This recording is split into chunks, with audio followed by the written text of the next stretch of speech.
techniques of Homeless Gnome as well, meaning that not only does it do more damage if you throw them properly, but from a distance, if you're poking, you can actually do some damage.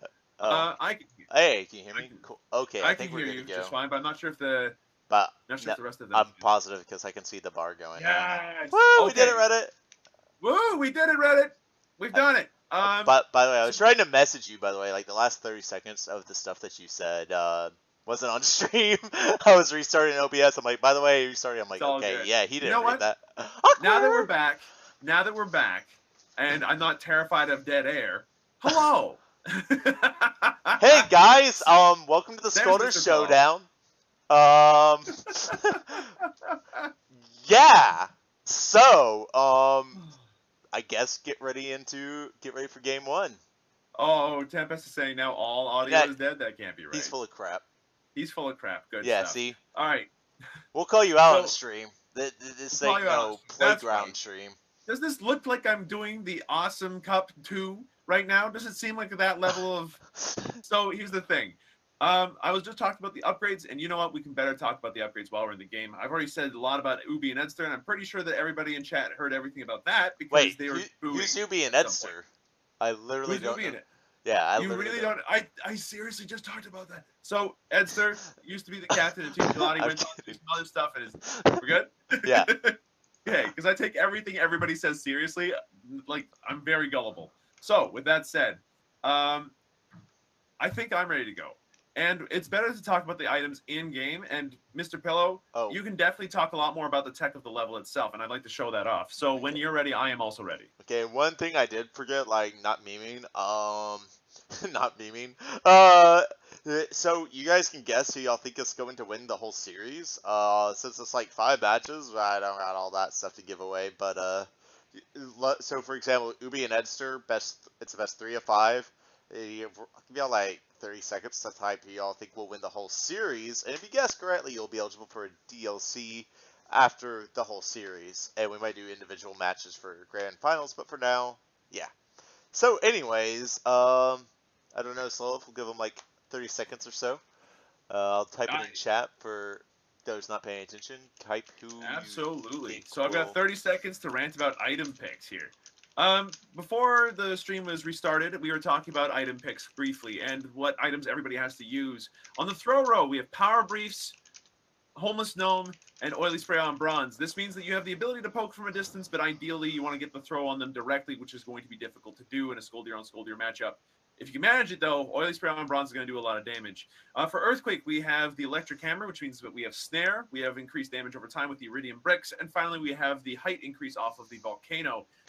Which means that it's going to be difficult to avoid Earthquake, and if you do get snared, it could be a problem, especially considering that it does a lot of damage. Like at level 1, it does a 490 damage if you land that Earthquake as it stands, so it's going to be weird. It's worth noting that both players do start at level 20 for this immediately. They do start, that's even crazier, because guess what? That ends up doing 769 damage. Yeah, it does a lot. Well, so with that said, you want to go ahead and get into this? Yeah, you know what? That's a much better idea. Ready when you are. All right. At 6-second mark, the first match of Skolldir Showdown 2018. Woo! 3, 2, 1. Bada bing, bada boom. And now we just wait for them to respond. Maybe we should do 9 seconds. See you next time. Okay, so they got all their items built. They taunt when they say they're ready. That's like the rule. Hey, taunt whenever it's time to go. Yep. Throw whiffs coming out of the gate. That is what we come here for in the Skolldir Showdown playoffs. The tracking going a little bit better for Ubi. There's going to be a good throw there. Edster yet to land a single throw. One of the things I think Edster's really going to have to do if he wants to win this is like stop missing every damn throw. That's not going to go in his favor ever. It's just one of those little tactical positioning things. There you go. See, you throw him once and he's half health. It works perfectly. What are some of the things you're noticing so far, Slow Wolf? So, some of the... Well, first off, Edster just got his first kill, so good job, Vanilla Skolldir skin, you weirdo. But secondly, there's a lot of really cool tech going on with this bounce pad. Like, right now, Edster's kind of playing around with that bounce pad on the left, ducking under it, and then going back. Okay, we are 100% desynced, because Edster does not have a kill for me yet. Now he just Really? did. Okay, I'm at 112. 112? Okay, I'm going to boost myself up to 112, because I swore I was there. Where were you? I am now at 112, and it should be 1-to-1 at the moment. I'm at 112. Okay, maybe we're looking at the wrong replay because I'm 112 2-1. Likely. Awkward. So which code was yours? Because you told me one code and maybe I got it wrong. Let me go back. Does it end with 6VO? Let's see. I'm not sure, but I'll just go to our handy dandy sheet and get the one that says 6VO. Professional streamers here, by the way. Yeah, and hilariously, it is difficult to organize some of this stuff, but yeah, definitely a professional. I get paid to do this on a regular basis. You ain't kidding. The big bucks is becoming an Awesomenauts caster, by the way. Absolutely. I guess should we just like restart again from 6 seconds? Probably be best. Sure, that would be best. But what are the last three digits of your code? 6VO. I just went to the one that you mentioned. Okay, so that. So I was not on 6VO. You were on the right one. I was on the wrong one. It was my fault. Oh man, I might not know how to play Skolldir, but at least I can do this. Can we get an oof in the chat, please? An oof in the chat? Yeah, big oofs, please. Okay. All right. Let's go. Round 2, 3. Let's try this again. 2, 1. All right, so we're back on track one more time. Let's start this off. Edster in the red corner with the vanilla skin. Ubi in the blue corner with the honeydew Skolldir skin, getting off a punch bright and early. Earthquake comes out of Edster, but it misses. Earthquake in revenge, not going to end up doing anything. Ubi gets a throw off, does all the damage, but nothing else past that. And as you can see already, things are off to a great start. Good throw by Edster, landing it fully onto Ubi. He's down to half HP. Edster's down to half HP, and it's already a rip-roaring start. So, like I said before, there's some cool tech you can do on this map, and Edster is currently showing off a little bit on the left side. Mr. Pillow, you had a hand in designing this map by giving Sam some of the some input here and there. What did you want to design this map to do? Like, what did you want this map to do in the long run? I'll talk about that, but I don't want to forget. I just want to point out, y'all. So when I was casting the wrong replay, I casted that Edster kept missing all his throws, and he had to stop doing that. And it was still applicable to his other match anyway, so that's a thing. Anyways, it's pretty much shamelessly a Battlefield ripoff from Super Smash Brothers. Ubi getting a nice classic throw, oily combo follow-up there. And there's a lot of little tech there. It's a really nice throw there. The bounce pads, we experimented with a lot, and especially like that bottom middle bouncers. That's a whiff there. Ooh. Edster picking up the frags 2-1. We mess with the spacing a lot. Like, okay, let's put this, 2 pixels apart. Let's put this 30 pixels apart. Like, we adjusted those a lot until we got to what we felt was like the nice flow of it. Really? Yeah, and they what they let you do is they let you have counterplay on camping the bouncers. One thing that after doing, I guess, a lot of Skolldir, it has stuff like that, and this is. The gnome throws are actually not just memes; they're really good for spacing, and you can go like double jump off the jump pad, throw there. Yeah, that was nice.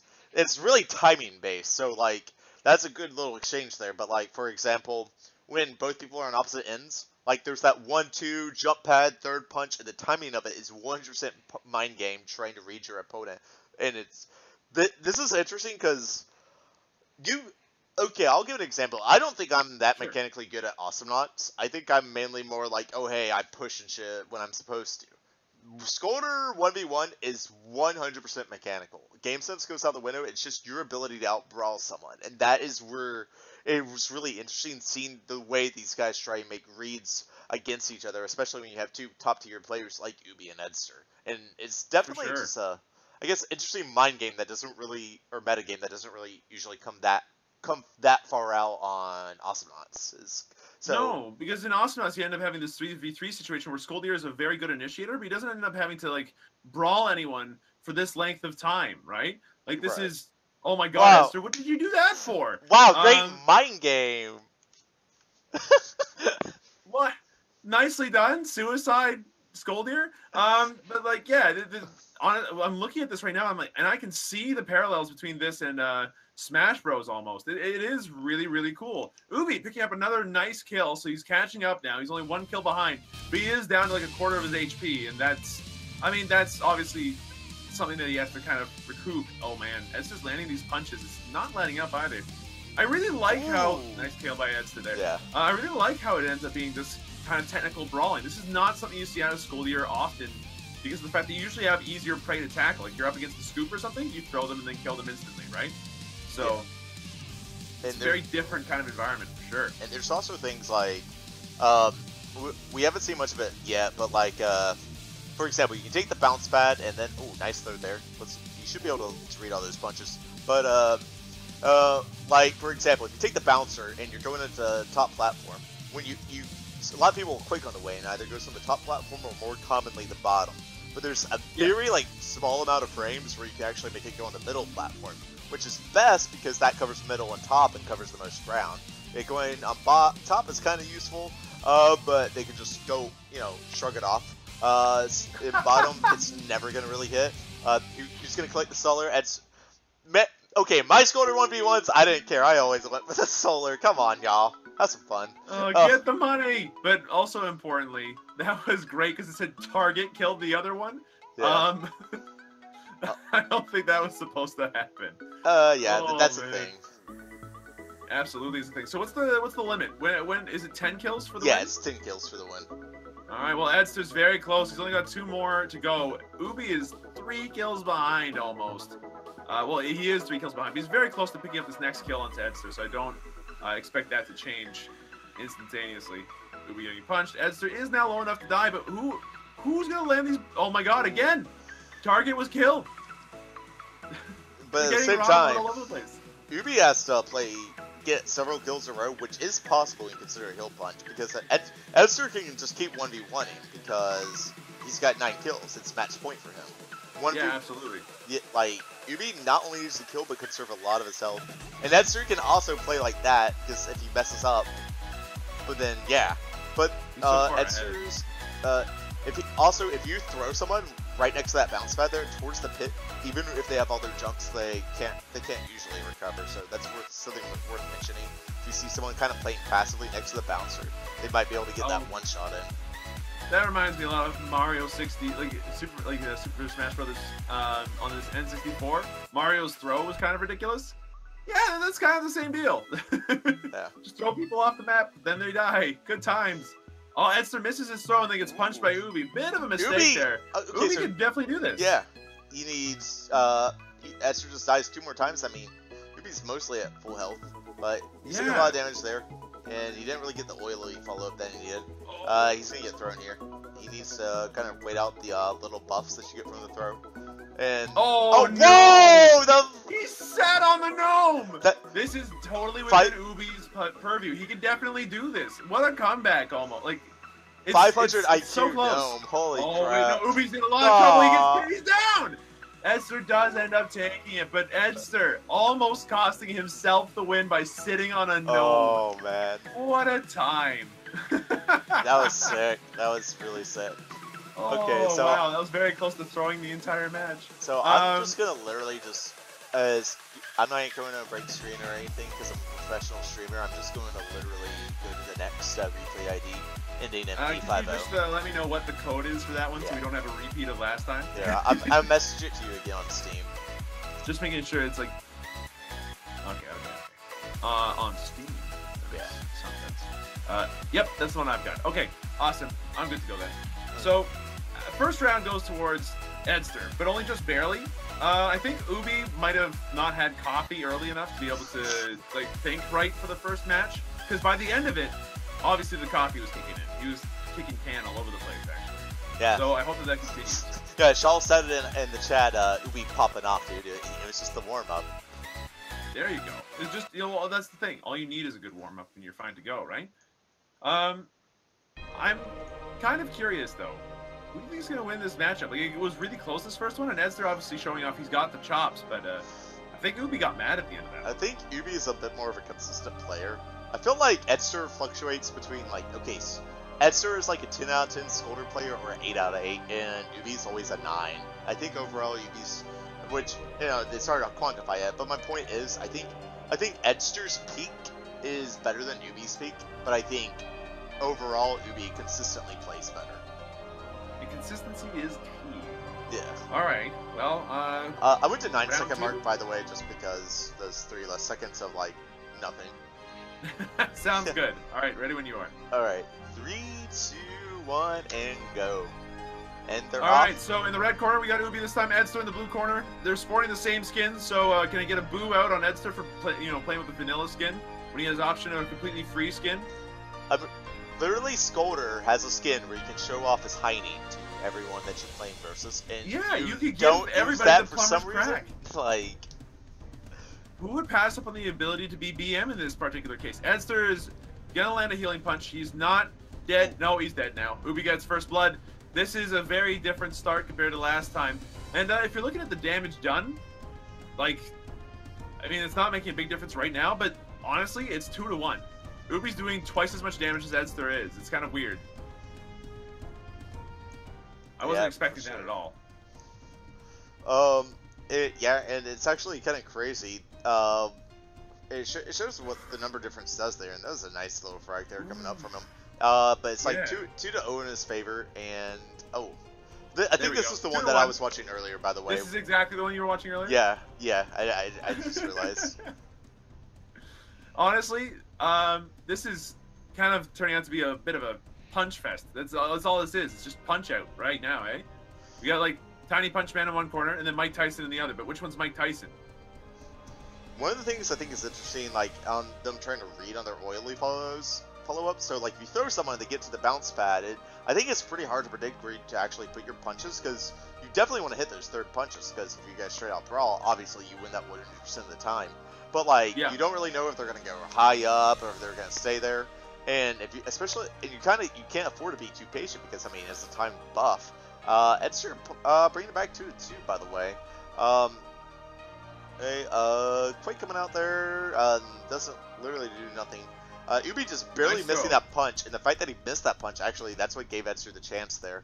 It's also a couple of the combos, I don't know if y'all are picking up on it. So if you know you're going to get thrown, then you can prep a third punch, and the way that was nice, yeah. That was sick. Good throw by Edster, and getting off that heel punch means that he's tied up the game now, pretty much. If Ubi lands one punch, Edster's probably dead, but like, oh dear. Well, good heel punch by Edster, interrupting the punch out of Ubi, gets off a good throw, can't really land any additional punches off of it. Ubi's missing his punches at the moment. Oh, almost lands that one, but not quite. Edster should have hit that one off the jump pad, but he choked really hard there. Nice. Punch into throw combo by Ubi gets the equalization there. So we're back to 3-on-3. Slight advantage to Edster. This is a lot closer than the last game. Yeah. That was... Oh, wow. Ubi's taking a lot of heat. Yeah, for real. Oh, these are some reads. Okay, Edster just out-thought Ubi really, really hard there. Ooh. Edster is definitely Little Mac in this case, at the rate this is going. So, anyway, some of that little tech you can do, like, if you know you're going to get thrown, you will notice them sometimes when they're, like, in that impossible situation, is they start to prep a third punch. And the way stuns work in this game, if you're, like, in your punch combo and you get stunned, then it delays your third punch coming out from like about a second. It just happens at the end of the stun duration. And so then your sub punch comes out when they're going for their oily combo.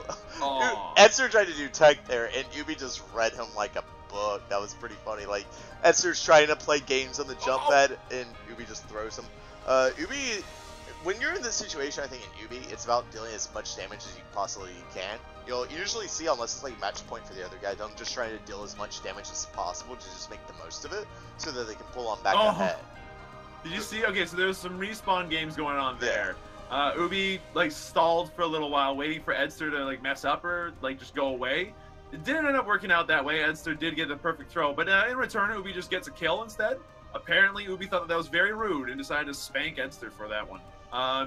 Spawn camping is a thing though in this map, yeah?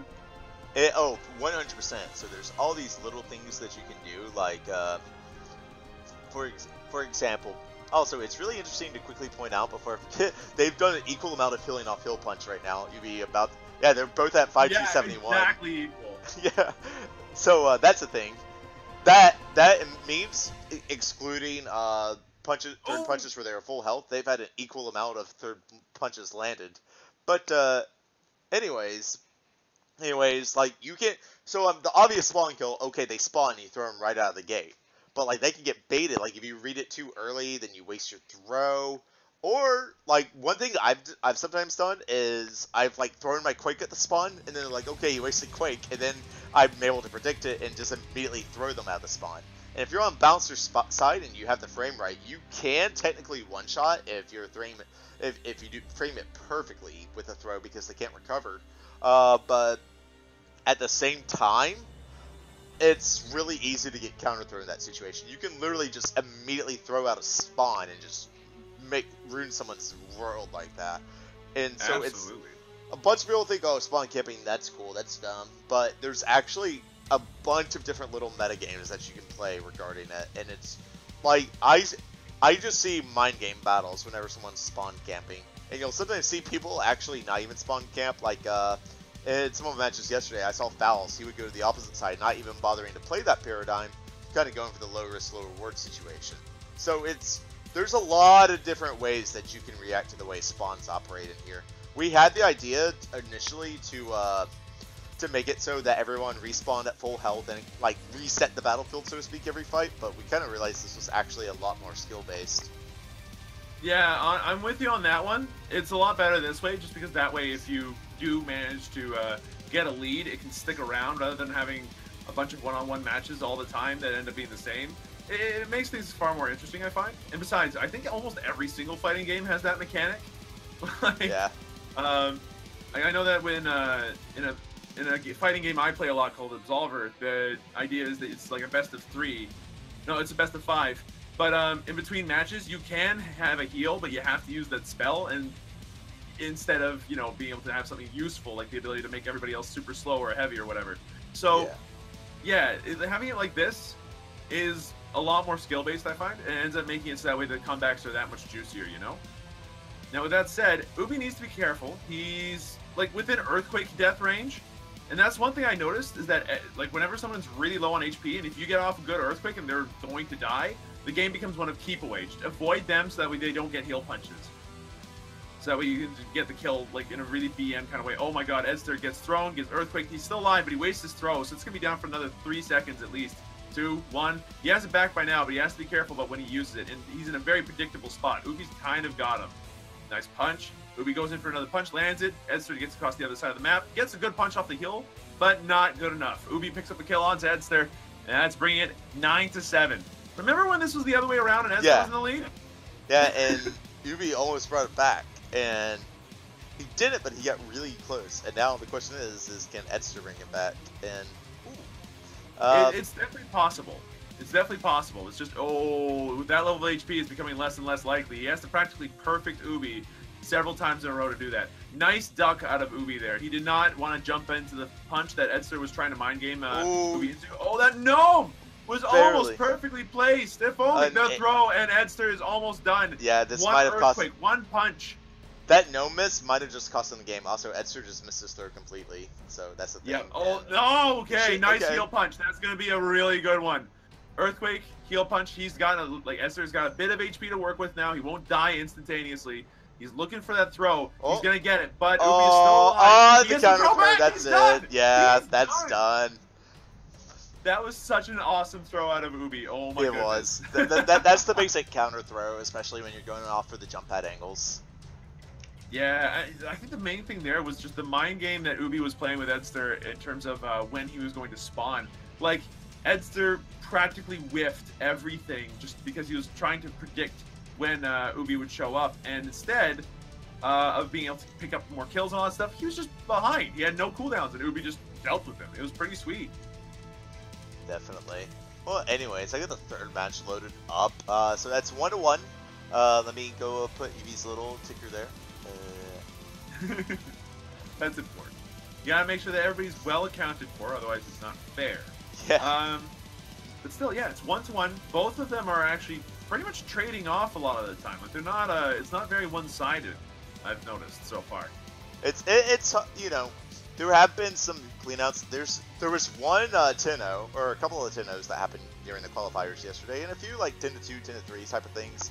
But like overall, like especially since, you know, we're in the playoffs, so you had to place in the top 8 out of like 30, I think like 37 players in order to even get here.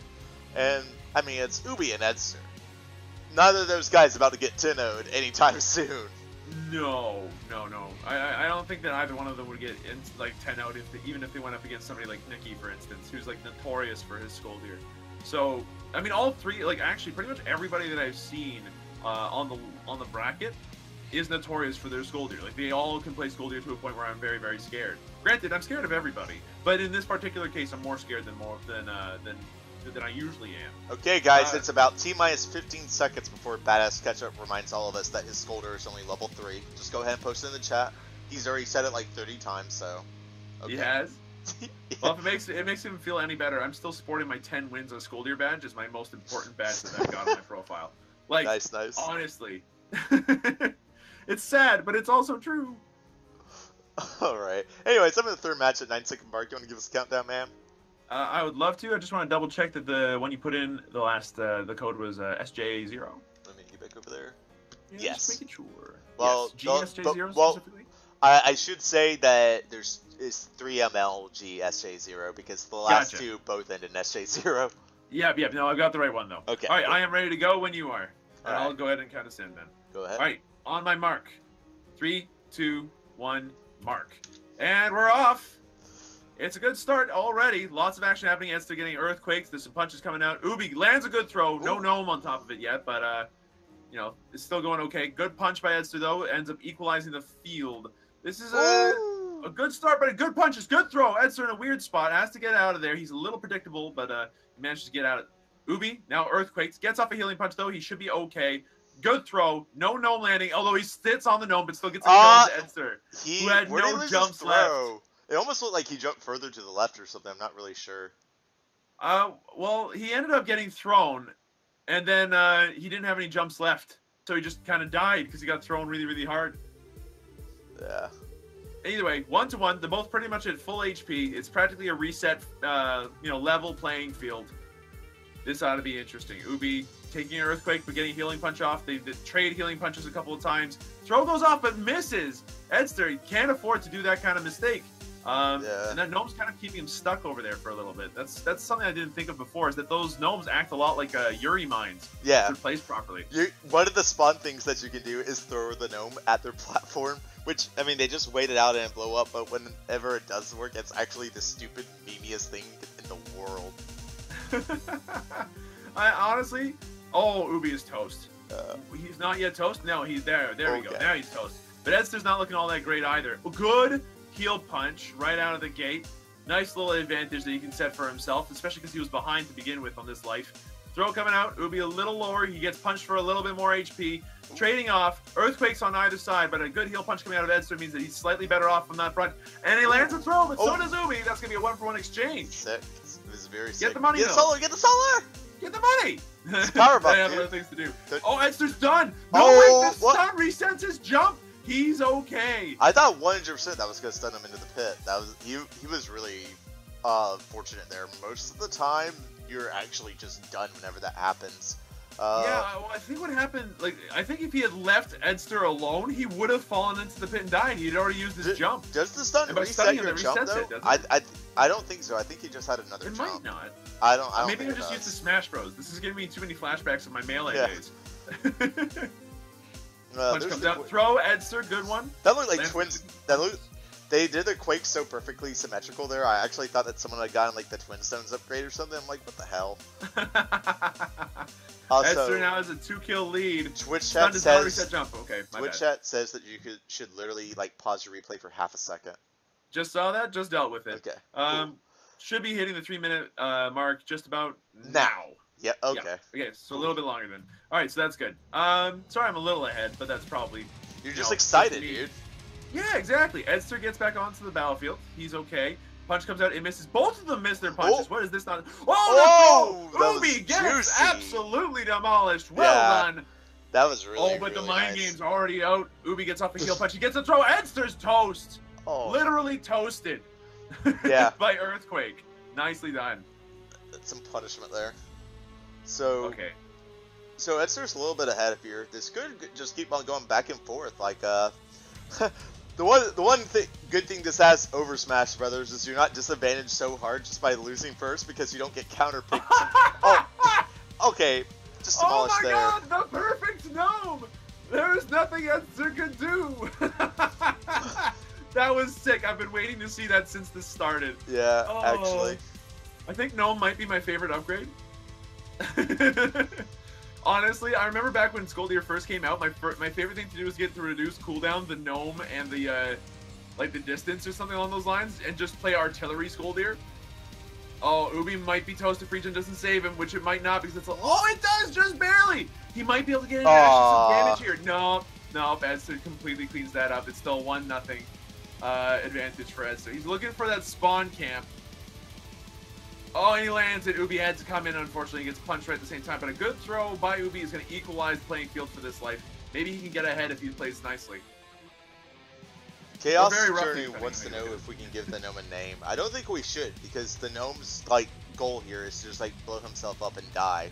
I feel like it's gonna be harder to accept if we give him a name. On a per skin basis, I mean possibly, because I know that the blue, the Honeydew Skolldir skin being based off the Yogg's cast, I believe that the gnome is supposed to be Sips. I did not know that. Hence the Star Trek, uniform and all that stuff as well. But as for the normal one, it's just a little gnome with a TNT t-shirt. So maybe he's just a big AC/DC fan. Maybe his name is TNT and we're just misinterpreting it. Yeah, maybe his name is Tint. Maybe it's capitalized both T's. It's just how gnomish culture works. Good throw. Call the gnome Stewie because it always throws. Sick. Alright, so Honeydew Skolldir gnome, Sips. Vanilla Skolldir gnome is Stewie. That's a thing now. Congratulations. Yep, and anytime you see Vanilla Skolldir, you have to boo it. Oh, good gnome by Ubi, but the follow-up punch not quite there. He's still. Oh, but that one certainly was. He now takes the lead. Well done. 8-7 in his favor. He gets another throw. If he can get a lot of damage here, this is actually what he needs to kind of spin the victory here. He's jumping around Edster like some sort of whirling dervish. It's insane for a bit there, but that ended. He's about to die. He's gonna get one last throw. He needs to land a punch in the next second or two. Now, Edster's gonna equalize it, but he's at half HP almost, so he's gonna have to do particularly well in this life to make it work. Okay, good mind games out of Ubi. He waited until all the cooldowns were used up, and they didn't take any real damage. So one thing also that you might notice is they, especially Ubi, I think he kind of tries to stay around the top area here. Like that was 100-0 there, but like whenever you notice how he's just kind of jumping around that top platform until Edster takes it from him. Like, but during neutral when he has it, he kind of actually just kind of defaults going to that top platform. I think it's a lot harder for Edster to make an offensive approach and accurately read him. And like just one of the little things to pay attention to, like having the high ground here, which is in general rolling awesome knots. Trying to stay above your opponent is usually pretty good. But I think it's easy to forget there. Also, no one landed their throws there. What? Yeah, they were like hugging each other. That should not have happened at all. Like, I know that throws hitbox is weird, but it's usually for the other reason. Oh my god! It's gnomed! Fucking get gnomed! So, whoever wins here, the loser can say if they had landed that throw, though, that would have been... Okay, I'm waiting for Edster to throw this by suiciding. Oh, he actually does it! Throw. They're dancing around each other, but he misses his throw. The punch, they trade. Edster's in roasted territory. That's it. All right. So let's let me get 2-1 in Ubi's favor. So Edster has to win his next 2 matches, or like he's out. He's good. He's gone. Gonzo. So that's the thing. So I'll go ahead and get the next match set up right fast. Absolutely. Well, you know what, chat, we'll deal with Demon Skolldir and Jotun Skolldir at a later time. Don't worry about it. They'll have names over the course of the rest of the stream, I'm sure. Unfortunately, Starsand couldn't play this year, so we don't. I guess we won't see Demon Skolldir. I sent you the replay that I loaded, by the way. Okay. Yeah, just making sure. And over Steam, I assume. Yes. Yeah. Yes. Okay. I should be good to go. All right. Ready when you are. Okay. Just put in the stats up. Absolutely a good idea. And done that as well. Boom. Okay. So, go ahead. When you're ready. All right. 3, 2, 1. Bada bing, bada boom. All right. Things start off strong. Punch coming out for Edster. Really well done. Throw also landing. Ubi already at a disadvantage, but it's a very minor one. I don't know why I'm getting so excited about it. Good throw. Turn of the tides. Although the tides are very low at the moment. It's not like it's high stakes yet. Like things are starting off with a bang. Ooh, good stop punch. Ubi is very close to dying, but Edster can't quite clinch it yet. I thought that Ubi was The magical throw! Oh, that was a The very magic good throw, read. the missed punch. The other punch landed though. Oh, Ubi is so low. This could go horribly badly in like half a I second. actually have no clue Careful. who's gonna get first blood here. Ooh, oh, Ubi's in death range. Ubi's in death range. He has to land a heel punch. He is not going to land it, but they trade entirely. Earthquake is a cruel and harsh mistress. Get toasted.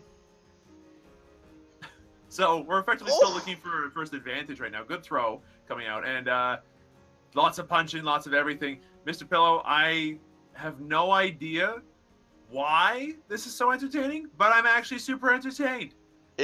You start to kind of really realize all the different mind games and predictions that they do, because it's a lot. You can't just have like one trick that you do. You have to like you have to have good mechanics, of course, but you have to that like just get inside your opponent's head, because it's almost like rock paper scissors sometimes when you're doing some of these reads. But like, okay, like Edster is just landing all those punches. You begin a few of those counters. There's also trading damage. Sometimes you realize that you can throw, but you'll take a third punch as punishment. But it's like, okay, in this situation, taking that third punch is totally worth it. In other situations, it's not so worth it. And that's Ubi almost getting the spawn throw, which is the opposite of what we've seen so far. Esther going in, he lands the throw. Ubi's going in, he lands. Okay, Esther's toasted. He needs to land a heel punch if he's going to survive. He's not going to be able to. That's going to be an equalizing kill for Ubi. I wonder how much Edster practiced the jump pad tech in order to like get to the point where he was confident he wouldn't kill himself. I think that honestly, the like we were talking about the upstairs platform, like the topmost platform a little while ago, right? Yeah. The only way to safely assault it is by using the jump pad. If you try to use the glass platform, you can only jump so high as to get up to level ground. Ubi can just jump over whatever assault comes from here. Yeah, you definitely don't want to just like hop from like the mid-glass platforms to the top one, because that makes you super predictable. But you can also use the middle bouncers, like it kind of angles you off, but you can get really high with those if you time your punches right and like hit the ceiling. So it's so many things you can do. And they're still equal, 3-3 for what could be match point for Ubi. This is getting pretty tense. Edster is fighting for his life at the moment. Good heel punch. Does land an earthquake, but then Ubi lands a heel punch. Then there's a throw. What? Edster, what are you doing? My dude, you just like flew off the edge and decided to say that this is fine. That is not fine. I think he might have been trying to. Don't quote me on this. I'm pretty sure he was going to try and do the bouncer tech and like fucked it up.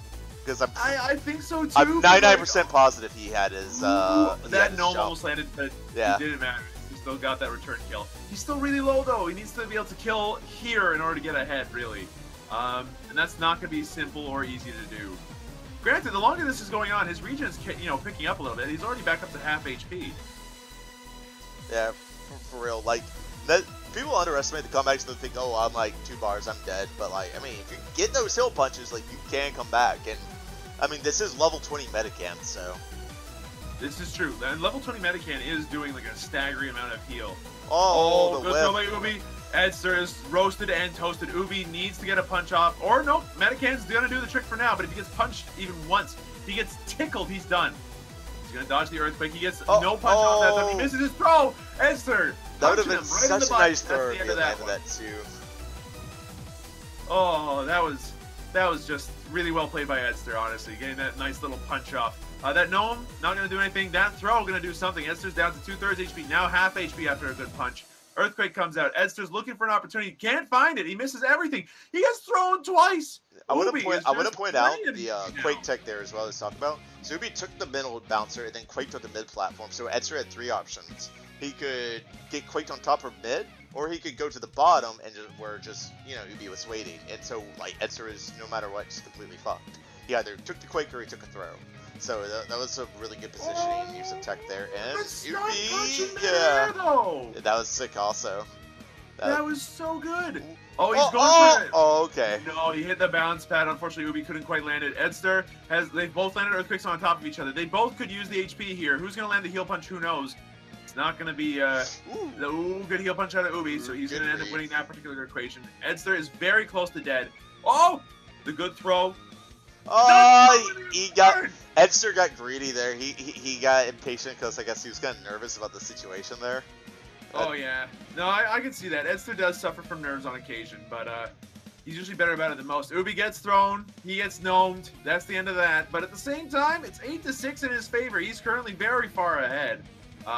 and it's looking to be his game right now if he can keep this up. Oh, Edster goes for the punch. Oh. It's enough. Edster Yeah, picks up a easy, like stun platformy kill right there. I have no idea what to call that one. I guess that's just ledging. You got the ledging kill. Can we say that? That works. I usually just like, yeah, he stunned him into the pit or something. But yeah, but that's a tried and true technique when it comes to, you know, out of bounds areas, and a lot of fighters is just ledging, and I cannot believe it exists in this game right now. This is so cool. Yeah, for real. Like really good, like helping design this, because that is so neat.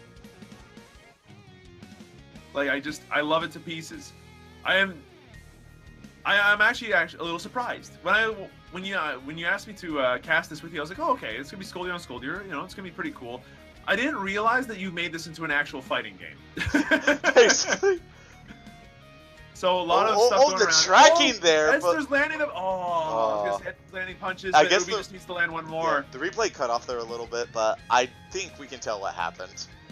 Yeah, I mean, it only barely cut off. Edster is at 1 bar of HP. He got punched by Ubi. That's it, really. So Edster won. He made the comeback.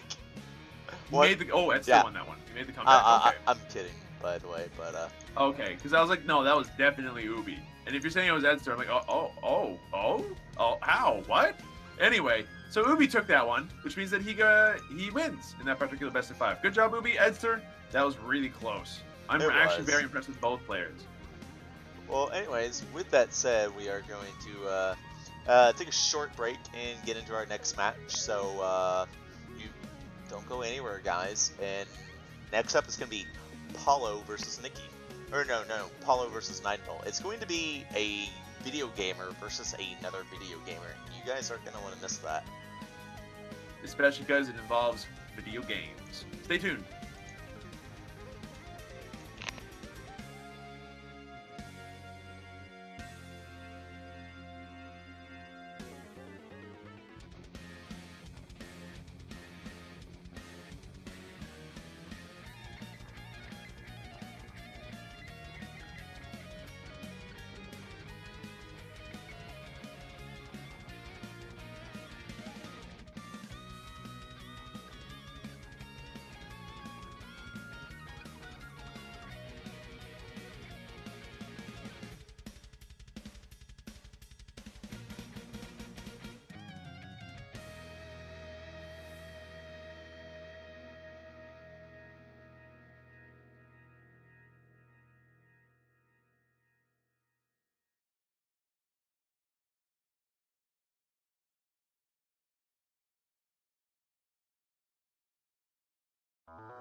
Alright, ladies and gentlemen, welcome back to the Skolldir Showdown 2018, our 3rd annual hype. We're back. We're still casting our quarterfinals of the tournament. Now we're gonna do 9-Volt versus Paulo. Joining with me is once again the wonderful, the man, the legend, the best Awesomnauts announcer, Slow Wolf. Well, I know that at least 2 out of those 3, like, if we're playing, like, you know, 1 truth and 3 lies, then I know that at least one of those might be true. You decide which one are the lies. But hi, thanks for having me here. Last match, we had some really good times between Ubi and Edster. Ubi does end up taking the series 3-1, but that was very close on a lot of different occasions. And I'm really looking forward to what our next matchup is, which is between 9-Volt and Paulo. So what do we know about these guys there? I mean, it would just be disingenuous to act like I didn't know anything about Paulo, especially. I mean, old school player. 9-Volt old school too, but it has been kind of been, to keep using the phrase of the day, popping off for about the past year or 2 or so. You know, kind of broke into the competitive scene and was just suddenly top player out of nowhere. You know, so it's kind of like an old versus new. It's not really old versus new, because I know that Paulo's been around since at least Awesome Cup 2, but Paulo's been around, I think, since the very beginning, because he already had a scat badge in Awesome Cup 2. Yeah, exactly.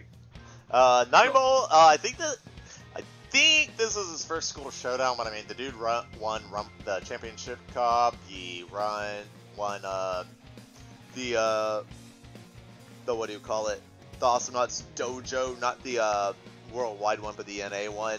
And he came 2nd place in the Dojo one, and the other one, the Great Worldwide one. And I think he came 2nd place last year in June Gathers. I can't remember if he was 2nd place in. It was either Body Under Steam. Yeah, it was Body Under Steam that got like April and May Gathers, but it was 9-Volt got 2nd place in June Gathers, if I'm not mistaken. So a lot of good credit to his name as well, eh? Yeah, and Paulo made 2nd place last year, and was actually the only person last year to take a single set off Mickey and Skolldir Showdown. So. Paulo ain't no joke. That is actually pretty intense. I actually, like, with that said, I think that I'm like ready to go. I just want to see how these 2 guys go up against each other, because this is, I mean, if the last matchup was anything to go by, this is actually one of the most interesting and fun things I've seen and watched in Awesomnauts in a very long time. All right, well then let's hop into it, man. I am at the 9-second mark. You want to give us a countdown, sir? Absolutely. All right. Match 1. 9-Volt and Paulo starting in 3, 2, 1. Mark. Boom. So, we're good to go, and everybody's already starting a punch and a throw going out onto Paulo. Paulo's already looking a little bit worse for wear, but he has managed to stay sort of... Oh, no, gets punched. 9-Volt is still really well off. Paulo's almost dead already. He gets earthquaked. He's dead. Dead man walking. He needs to land a punch. He will not land a punch. He's gonna die. 9-Volt's about 100 out there. Yeah, that was brutal. Yeah, I actually call an ambulance though. Why? Oh, because 9-Volt just bodied Paulo. That's all. Oh well, yeah, absolutely. But I'm not sure if even the little Zurian and the Medican upgrade would actually want to help at this point. The case is too far gone. You just leave him there. He's dead on arrival. There's nothing left to do. But, I mean, the revenge kill does put something into perspective here. Paulo gets off a good throw as well. Lands another healing punch. 9-Volt looking a little bit worse for wear. 1 more punch will kill him. He's down to almost nothing. He lands almost an earthquake. And Paulo gets the mid-air throw on a 9-Volt. Picking up his 2nd kill. Perfect example of trading damage. Paulo realized he could kill 9-Volt if he took the Quake. And I'm pretty sure he consciously decided that he didn't care about getting hit by Quake from not getting that frag there. I'm pretty positive. Okay, yeah, I'm pretty sure too. Oh, what did you do that for, Paulo? Sat on the gnome. Why'd you sit on the gnome? Guy. That was a silly decision. Get gnomed, buddy. That was an unfortunate situation. 9-Volt now tying it up. They're at equal. Actually, 9-Volt's ahead in HP now, thanks to all those heal punches he just landed multiple times in a row. They trading heal punches again. Another heal punch for free. Good throw. Paulo's looking a little worse for wear, and he gets punched out. 9-Volt picking up his 3rd kill of the game and putting himself very much in the lead. He's almost at full HP anyway. Lands another good heal punch. A good throw. No one does land. Paulo's already at half. There. Less than thanks to the earthquake. 9-Volt lands another healing punch. Paulo's getting, like you said earlier, bodied? Was that the term that you younger folk are using now?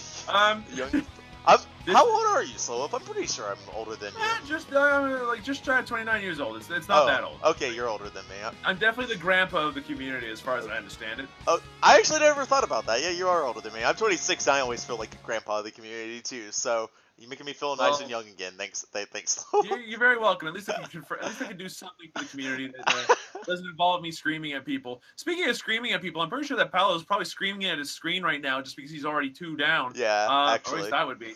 And that's really bad. He's trying to finish off 9-volt here, but he hasn't like landed any damage in a significant amount of time there. And 9-volt keeps landing like some pretty good healing punch, like that one. But he's now throwing. He's Earthquake. He's a dead man walking. He needs to land a heal punch. Oh. He actually has Medican survive for him, but one tiny punch out of Paolo will be able to do it. That was tiny punching Paolo. Now that's a nickname that I wouldn't want to have stuck with me. It's also worth mentioning the punch damage upgrade that these guys go is they get the 3rd punch damage. I'll quickly flash the build for the people who don't know it. It's not the 1-2 punch damage. I don't want to do it during it, but okay, there he goes. So that's the build right quick. If you weren't aware, and that 3rd bash does like an extra crazy amount of damage on the 3rd punch. Extra 28%, crazy amount. Great caster here. It does like a lot of numbers, dude. And then there's a Quake from Paulo. Not gonna be land on him. That was a good example. If he had landed the Quake on, if he did the Quake tech or to get on the middle platform, which again is such a small window to do it on, he would have 100% Quake 9-volt there. But it went to the bottom, and thus he just blew his cooldown. They're just kind of really fishing out for each other now. Paulo playing pretty cautiously and choking a lot of his abilities. He's gonna need to make a combo. I think he needs to. He's playing conservatively because maybe. Nice punches out of 9-volt. He got like 2 or 3 in a row. Decent throw. Gnome's gonna land. Paolo just needs to land like anything on Paolo, and he's done. There we go. And as a heal punch to boot. He's 3 ahead. This is a very, very strong show out of 9-volt so far. That was another example of like one of the ways you can read. Paolo didn't stop like kind of moving up and down during that. And 9-volt stood on the middle platform and literally stood still for a second, just punched to the left, and Paolo just jumped into it, and that's how 9-volt got that last hit. So definitely like one of the little things that you can do again, and kind of the way the mind games work here. Throw out the jump pad. Yeah, 7-3, not looking good. Paulo's gonna need to, throw 9-volt, not the game, if he wants to come back here. Pretty much. Oh, good Gnome, good throw. Tries to go in for the ledge kill, but not quite on 9-volt's side. 9-volt quite low, needs to make the best uses he can of this last bar of HP. He does not have, unfortunately the Gnome just went a little bit too far and went flying off the edge. Doesn't matter. Paolo picks up a heal punch kill. He's only 3 behind now. Earthquake comes out. Paolo's very low. Needs to be very careful. Heal punch comes out on 9-volt. He's looking really good. Paolo's looking low. The counter throw. That's good. Yeah, that's the good stuff right there. So, quick question: why did you guys decide on the build being on the 3rd punch rather than on the first 2? Well, last year it actually was 1 and 2, but we went for 3rd punch because 1 and 2 punch is kind of ass in this in these fights, because it's like you just get stun punch or thrown if you go for 1 to 2 punch. Like you sometimes just happen to find those numbers landing, but you're really just going for the 3rd punch, just otherwise you just get punished really hard, and it kind of makes it more significant. So. That makes sense. One idea that has crossed my mind is like making it so like when you alternate builds, like hey, here's like build A, here's build B, here's build C, etc. And to kind of bring more variety. But like honestly, it just ends up being whenever I've like tested that is you have a really good build A, and then build B and C are just kind of dumb, and it's like man, I just want to go back to playing build A. Because you really have to force it in order to think of like 2 unique builds that actually feel different. Fair enough. And you know what? I like that. You know what else this reminds me of? What? I know that in the community, at least a long time ago, people were talking about the notion of footsie knots, because that was still like a really big part of the meta at the time. Still is, I think, but not to the same degree. Yeah, that's a fighting game term. Like, footsie gameplay. It really applies here, especially with that 3rd punch damage upgrade. If you play footsies properly, you have a much better chance of actually winning. Wow, Paolo just getting demolished as soon as 9-volt spawns. Usually, I thought that spawn camping was supposed to go in the favor of the person camping, not the other way around. Yeah. Oh. Ooh. Good heal punches coming out. They're about equal. Quake the wrong way. That feels bad, man. Feels real bad. Oh, he sits on the Gnome though. And you know what? Also, they're both using Honeydew Skolldir. Yeah. No booze this time. We don't have to deal with tin. Paolo's looking okay. He might be able to bring this back if he keeps playing like He's gonna this. have to play really well. I mean, Earthquake he essentially has to get like lands. 3 kills in a row while low HP versus 9 volt, which is not like.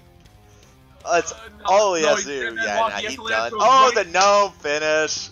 Got him. Ah, dang it. I was going to say, like, all he needed was one punch to stay alive, and instead he runs into a gnome that was perfectly placed by 9 volts, right on the only place where Paolo could land. That was good. It wasn't quite a Kobe shot because the gnome landed on the platform before anything else happened, but that was still like a good 3-pointer, I think. Like, off the backboard. For real, for real. That was just like the kind of finishing touch there. There you go. Well, anyways, I'm match 2 in an WVO. I'm ready when you are, dude. I am WVO. Yep, I am also ready to go. Okay, I say that, but let me put one. Okay, now I'm like ready. Give us a countdown. All right, 3, 2, 1, mark. With Paolo now in the blue corner, in the red corner. Sorry, no, 9 volts in the blue corner. You scared me for a second. I'm like, don't tell me we're on the wrong No, I got the right one. It's all good. But Paolo's in the red corner, and I would like everyone in chat to go ahead and boo because he has the normal base Skolldir skin. That's terrible. Bad choice. He is going to be able to pick up the first kill, though. 9 volts going down. Paolo picking up first blood in this matchup. If Paolo wins, I'm going to donate him a Honeydew Skolldir skin. Well, you had Honeydew last game. Maybe this is his ult that doesn't have it. Ooh. Oh, the read, son! That's the good stuff right there. That's very nice. Very good, like, punch into throw, and then Earthquake already landed, so Paolo was super dead at that time. But anyway, 1-1, looking about equal for both players. No ledge kills. Good Earthquake into the stun punch. Paolo much lower now than he was a couple of seconds ago. Oh, everyone's missing the throws. Good throw off the edge of the map. Paolo getting smoked by 9 volts. He never even had the chance to see the bottom of the lake. Everyone missing now, but middle punch damage coming out from Paolo. And besides that, numbers on the board. Then throw coming out, and the heel punch. Yeah, nice follow up. This is 9 volt is landing so many of these little combos right now. It's actually incredible to see. Heel punch coming out for Paolo right there. He's looking like 9 volts looking real low. He's a dead man walking. He needs to land at least one heel punch to be able to take this one. And he does! But Paolo lands a punch or two right back in return. So, you know what? No dice. Paolo's looking for a couple more opportunities here to like get a lead. They both are, but they're about equal. And honestly, 9 volt is landing all of the combos. He gets the punch and then throw combo right off the edge. Paolo had no chance to survive. I love this. I love this so much. I never want to play this, but I love this so much. I think Skolldir's getting all the kills. They really need to nerf him. I just want to mention. Yeah, I mean, Skolldir's carrying his matches too often. He's the only one getting kills in these matches right now. It's just ridiculous. The only way to play against this is to play another Skolldir. Yeah, actually, though. So, I gotta admit, that Kobe shot right there, right in the GABA. You do not want to get gnomes right in the GABA. That is not what you want to have happen. But 9 volt is landing these crazy throws. Chat's wondering how, I'm wondering anyway, how does 9 volt end up getting those throws that don't make any sense from a hitbox perspective? The throws hitbox is kind of janky, but it's also a little bit of lag. But if you're going through each other, I think if you're kind of inside each other, when you're kind of especially with ping and you're not back, you're just gonna go through. You can throw at the right time and it works well. There's also little things you can do. It hasn't really come into play yet, but it might be why it looks shaky sometimes. Is you can throw and immediately change direction, and it'll look really weird. It's for things where you need to use gnome to cover one side, but throw cover the other. Dead man walking. Yeah. Gives 9 volt the kill anyway. All right, so 9 volt's 2 ahead. But okay, so there are some janky things you can do and some extra tricks you can do with Skolldir that I actually had no idea existed. Yeah, Nikki explained it in the chat. When you throw them, that happens when you throw them when they're still behind you, and it is a consistent thing. It's not like lag or whatever. No, I didn't expect as much. I know that Skolldir's hitbox is quite weird, and then on top of that, throws hitbox is also a little strange. So the fact that you can pull that off consistently is a sign of a good player, and 9 volt's managing it very frequently. Paolo gets off a good throw, looking for punches, but he misses the punch he needed to really do the combo onto 9 volts. Here it comes. We got some action brewing here for sure. Throw comes out, but it doesn't actually throw Paolo. In return, Paolo does get the throw. That's Stun punch. exactly what I was talking about there. He threw Gnome in one direction, threw in the other. So he couldn't predict, but he at least got 471 damage, which only hitting the Gnome doesn't really mean that much. But I mean, I guess it's something if you're just not. You know, you can either guess 1 out of 2 and get all or nothing, or you can guess 1 out of 2 and at least get a Gnome if nothing else. So it's kind of like one of those type of things. Paulo actually tracking pretty well, but 9-Volt coming in with a throw, punching and throwing, punching a Quake into, and now Paulo should be able to finish that. Oh, okay. There we go. Trying to come back. Nice punches. Like that took a little bit there too. Like that 9-Volt was dodging for a good amount of time. Good throw coming out. Now they're both looking for a punch. Earthquake. Paolo's almost a dead man walking. He is now officially a dead man walking. Almost. He landed a heel punch just at the right moment. Paolo's looking in really low. He's at 1 bar left. No, now he's dead. Good job, 9-Volt, landing that good throw right there. One thing I want to point out is just like how much room there is, I think, to improve on this. So like 9-Volt's definitely, 9-Volt and Paulo both, you know, are players that deserve to be here. Like without doubt, top 5 Skolders in the game.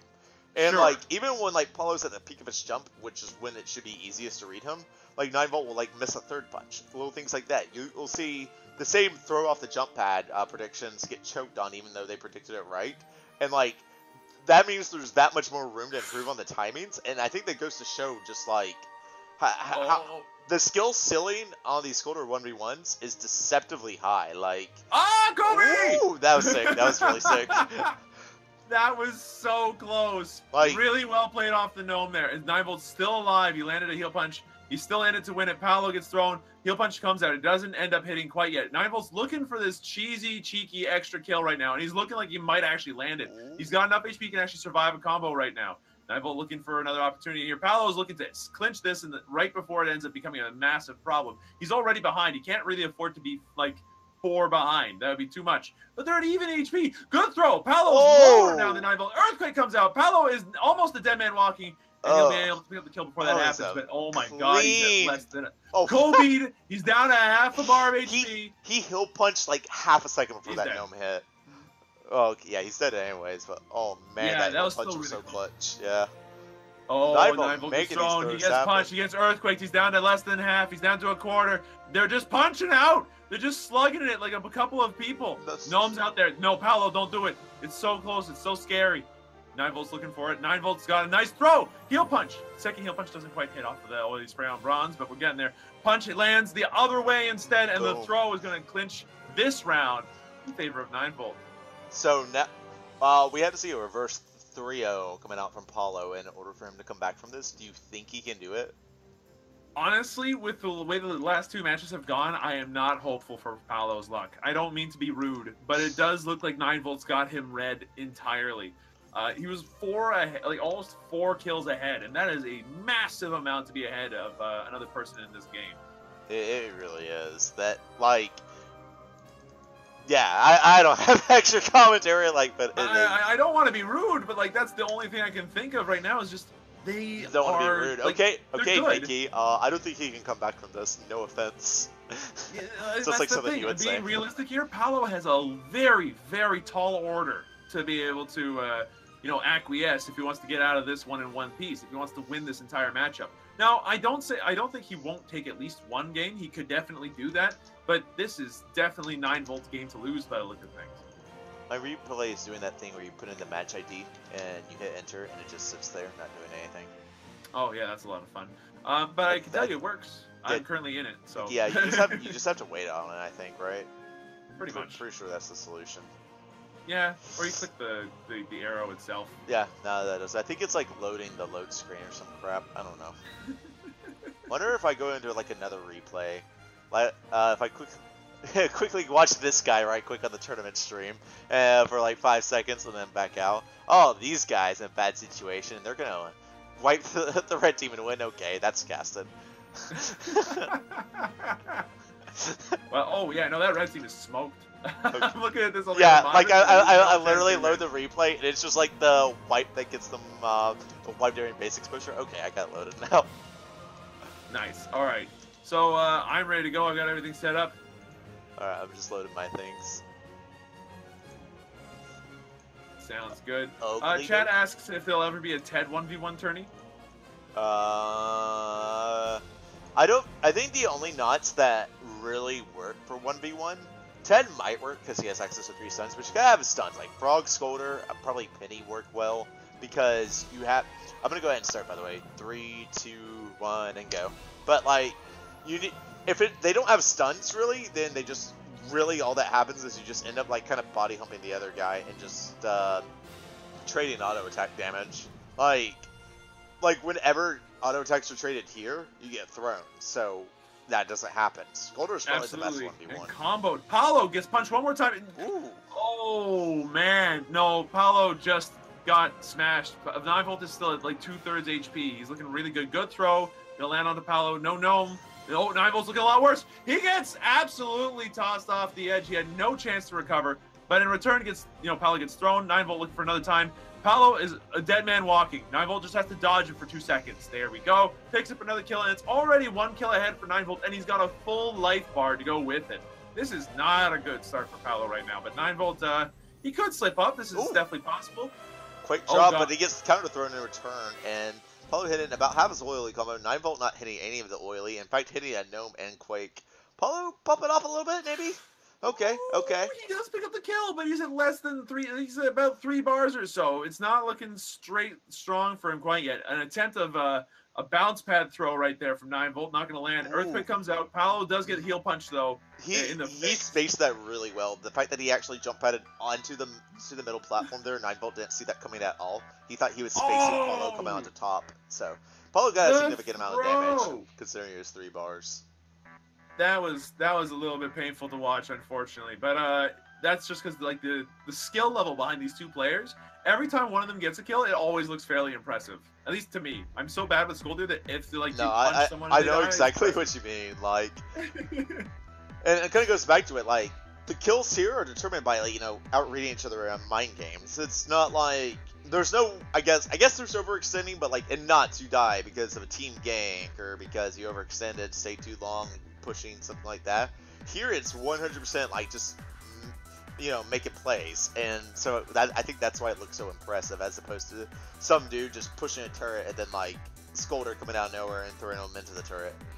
Which admittedly is still super entertaining, but in this particular case, it's just Skolldir on Skolldir, so no matter what happens, it looks cool, and also Skolldir dies. So I'm happy. Paulo picking up the kill there onto 9volt. It's now tied up, and Paulo's actually not in a terrible spot. He's only halfway down his HP pool. With the heal punches like that, 9volt looking a lot worse for wear. He's very close to dead man walking.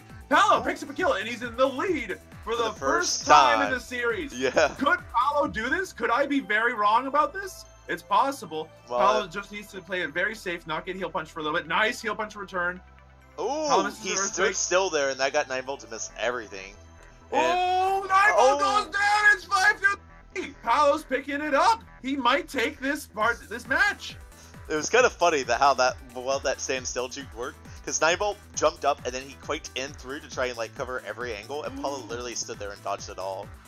He stood there, dodged it all, and then got another couple. Paulo's killing spree. He is on a killing spree.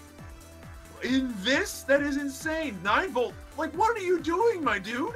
I gotta wonder because like you took the first 2 games like a 4-point lead by the end of it, and now Paulo, he's 2 kills ahead.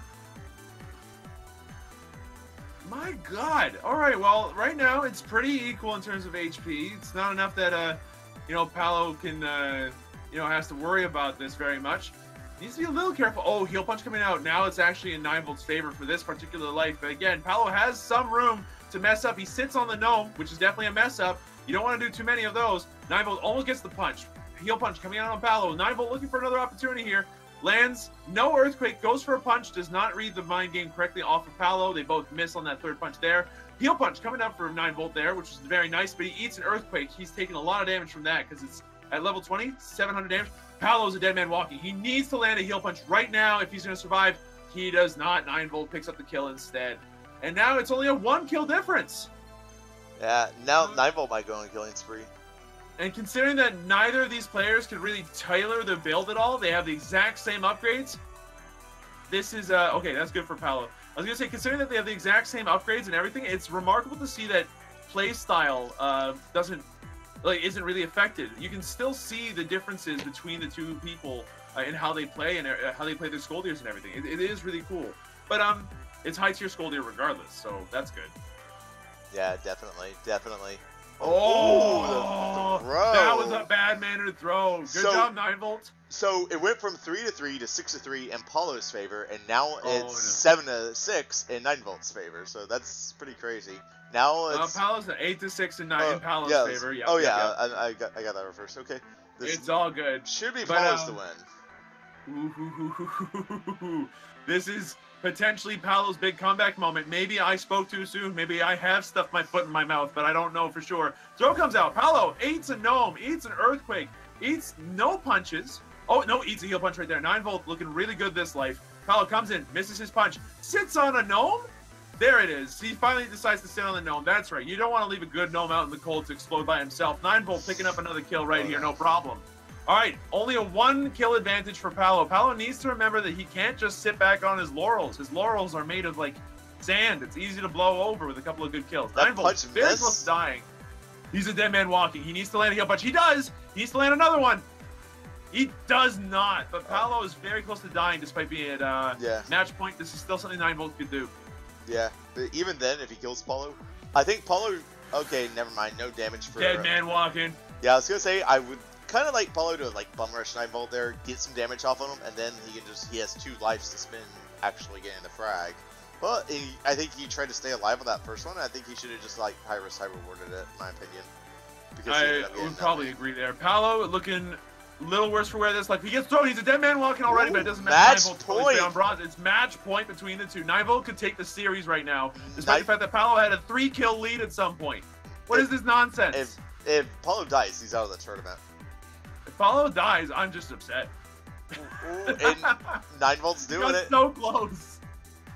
Oh man. Come on, Paulo. Really good on this last life. Good throw. There are equal amounts of life. Equal amounts of life right now. Oh, the punch, it does hit Paulo. That's not good. It's both playing really safe. Throw out on Paulo. Oh, no. 9volt goes in for the jugular. He's gonna end up missing everything. He's gonna miss everything. Oh, that was close. Paulo needs to be a little safe. He looks for an opportunity to land a punch instead of getting a throw, which is an equal opportunity right there.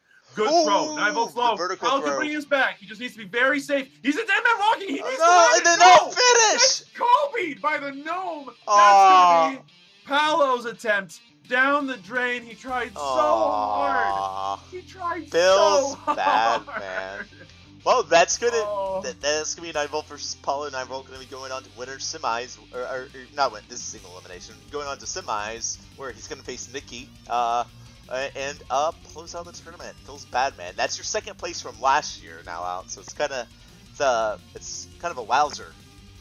That was a very intense match at the end, though. I am so Paulo had it, and then he didn't throw the right way. Was the big problem, obviously. He had a 3-kill lead. How did that vanish so quickly? I guess 9volt just played super well.